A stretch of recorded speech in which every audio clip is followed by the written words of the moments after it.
Smooth Productions.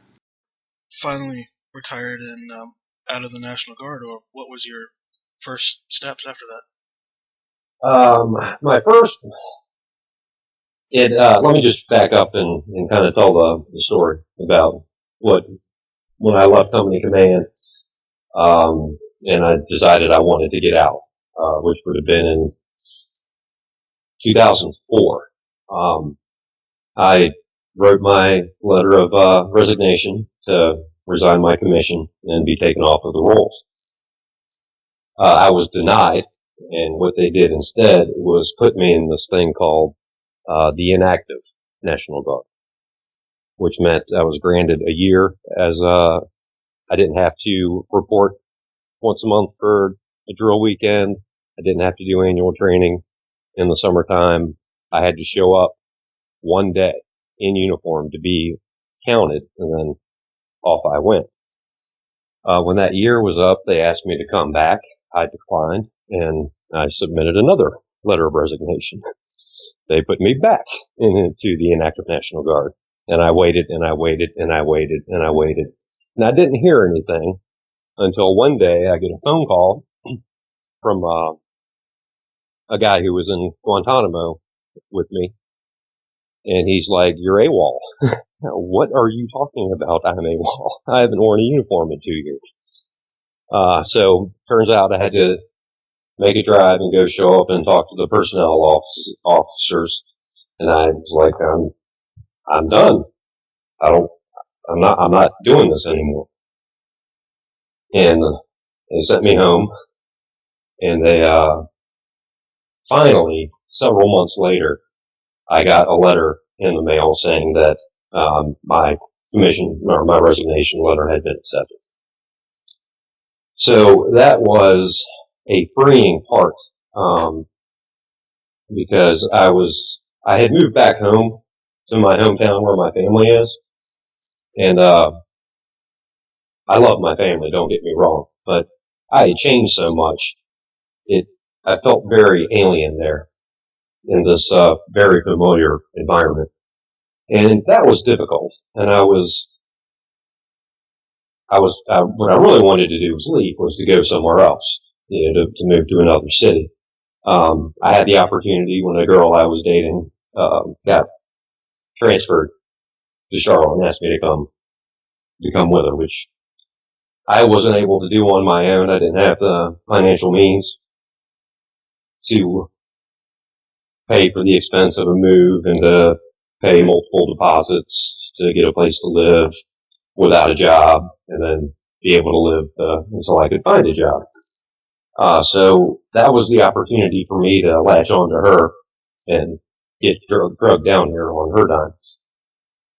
Of course, that relationship didn't last very long, but I was here, and while I still feel foreign,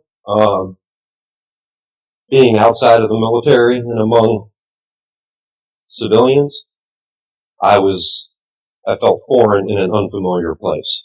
Does that make sense to you?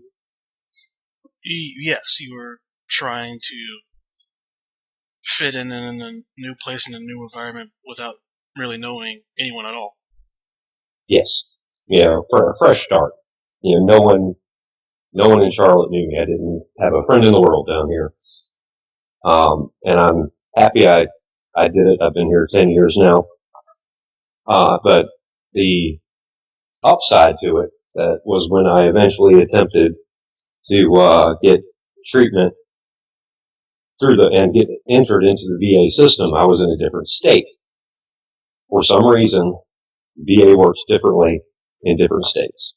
Don't ask me why. I had tried to get into the VA after Guantanamo while I was still in the National Guard. And the reason was, when you're on active duty, it is a requirement by the Army that you have the opportunity to get two dental appointments, one every 6 months. And while there were 20-some odd military dentists on Guantanamo, they were all there for the detainees. So when we were demobilizing, we're asking questions that we know. What if an injury that occurred down there, what if it flares up? Now that we're off active duty, what if I have a health problem? What if, hey, we weren't given access to dentists? What if I've got an issue with my tooth? What do I do? And they're like, oh, just call the VA. And they made it sound like it was that easy. Well, I actually did have issues with my teeth. I had broken, I think 2 teeth down there. And so I did what I was supposed to do. I called the VA. I was like, hey, this is what they told me. And, basically got hung up on. And I tried that several more times with the same result. And eventually I just got very angry and quit trying. I was kind of like, F you back. These were in the Bush years. So when the banks crashed in October 2008, I remember the day specifically because I was driving to my new job that I was going to go into trying to make 6 figures, chasing that dream. And I show up and I go to see my new boss, and he's like, are you kidding? I can't hire you. The economy just crashed. And so in relatively short order, I was unemployed, and then I was evicted. I was homeless, and, really feeling like I was falling falling down to rock bottom. This was years of untreated PTSD, a lot of anger and bitterness. When I kind of got back on my feet and got another job, I had a customer, an older veteran, who would keep coming by and would pester me about it. He'd say, no, the VA is so much better now. This is after Obama was in office. And I kept resisting him. And I told him my stories and how badly I felt I had been treated. And he keeps reassuring me, it's so much better now. It's so much better now. And he would offer to take me to get me signed up. And then he did the right thing. He finally told me that I could do it all online, in which I did. So I started the process. As soon as I registered, I was able to make an appointment with mental health. Now, while it did take about 2 months for that appointment to happen, it's far better than when I tried going without insurance through what the state of North Carolina offered. I got zero help there whatsoever. And so as soon as I signed up, I was eligible for the VA healthcare and did a means test. So if you make above such and such, you might have a co-payment, or you have to pay a portion for your medications. And if it's below, there's no charge whatsoever.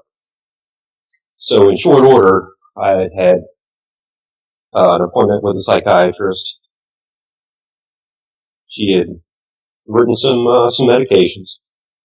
I started taking them, and things started to get better.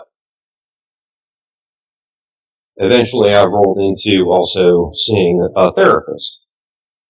And through the process, you get called up for what they call compensation and pension examinations. It's in Winston-Salem in North Carolina.